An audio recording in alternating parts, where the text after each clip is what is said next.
Hi, this is Regina Y Favors with Overcoming Setback series, and so I want to talk about how you should work through the 7 stages of setback. So this is going to give you an introduction to the 7 stages of setback that I created myself, and they are fully explored in my book Overcoming Setback: 5 Keys for Entering, Exiting, Correction. And so it's all about the correction process. To exit setback, you have to go through correction. And to go through correction, you have to receive instruction in order to advance, because instruction or correction is just another form of instruction. And you cannot exit setback without some sort of mentoring, some guiding, listening to your conscience, receiving instruction to move you forward. So this is Overcoming Setback series, working through the 7 stages of setback. Please like the video. Subscribe to the channel. If you are interested in further audio lessons, hit the notification bell. Thank you for listening. So the 7 stages of setback, this is an introduction to the correction process.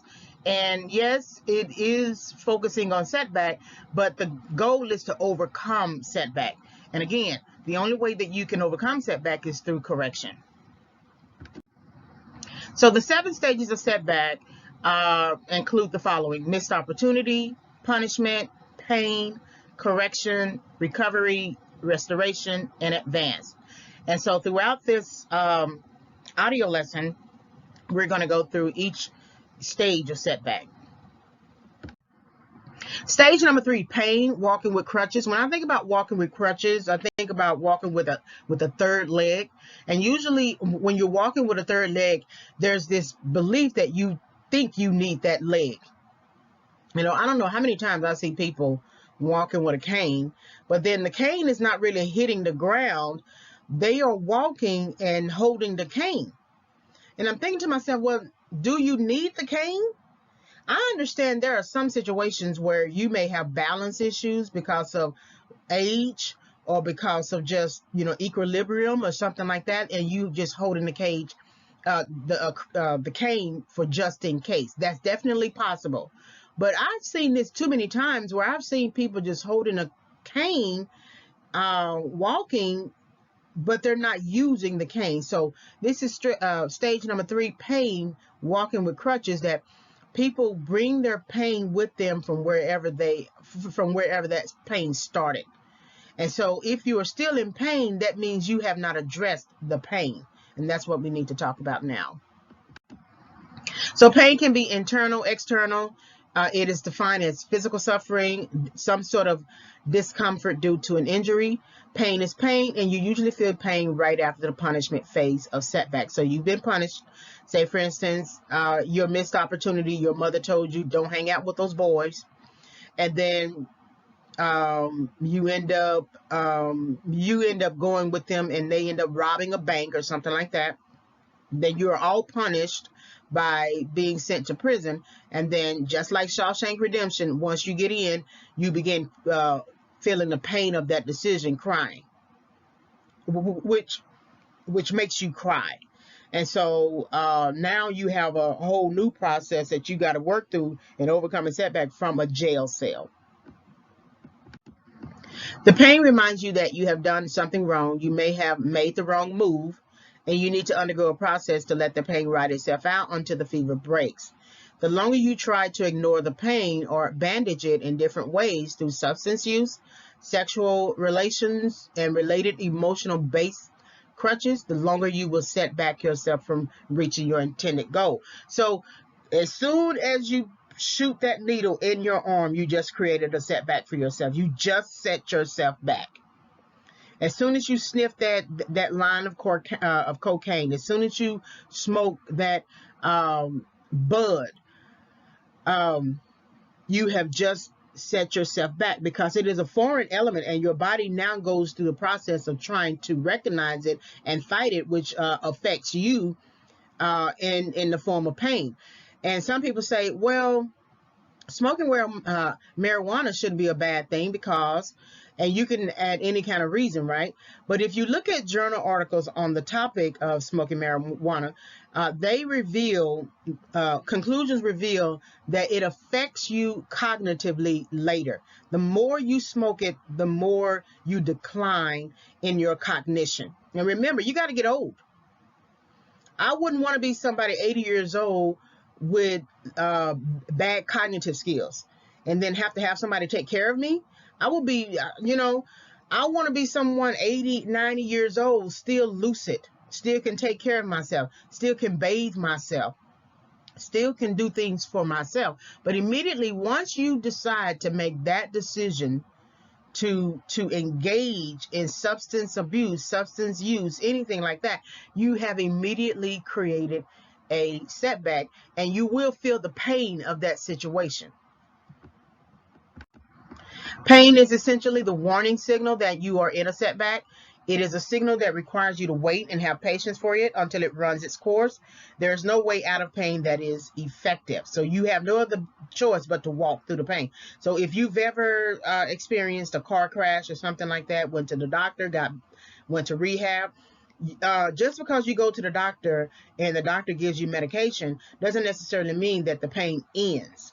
I remember a dental issue that I had, and I took the dentist gave me hydrocodone, and I say this in all of my in all my audios, gave me hydrocodone, and so I took the first dose, whatever the prescribed dose was. This was back in 2006, and it put me to sleep, and I didn't even know I was asleep. And when I woke up, I couldn't even see my hand. But the pain when I woke up was still there, and I was confused. I'm like, okay, I took the medicine. Shouldn't the pain be resolving itself after a while? So I took another pill. I went to sleep. I woke up. I couldn't see my hand, and the pain was still there. And then something came over me, and I believe it was God revealing something to me. Something came over me, and understanding that this is not solving my pain. This is just putting me to sleep. And I always had in the background, I had taken some kind of course, public health course, in college, and it was talking about people getting addicted to pain medication. And because of that class, and because of my thinking at that time, and realizing that the pill was not actually helping me, it was putting me to sleep, it was not helping the pain, I immediately got up, took the bottle, poured all of the contents of the bottle into the toilet, and flushed the toilet. But I didn't know that I was going to have to ride out pain. And so once I did that, I was still in pain. I went to try to get some numbing medication, Ambisol or something like that. That wasn't helping. I got some cotton balls. That only helped a little bit. When I tried to drink some water, the water would get to the side of the pain area, and I would leap out of bed. It was just that bad. I could barely eat. But then I realized at the next level of pain and understanding my pain that after a while I'm going to have to stop the numbing medication. I'm going to have to take the cotton balls out, and I'm just going to have to lay in this bed and ride out this pain. And that's what I had to do. And my body just screamed. I screamed. That pain was so hard. It was like taking a hammer and hammering a nail into my gums. And it was like electrifying, and all of my nerve endings were just going crazy, right? But then it broke. The fever broke.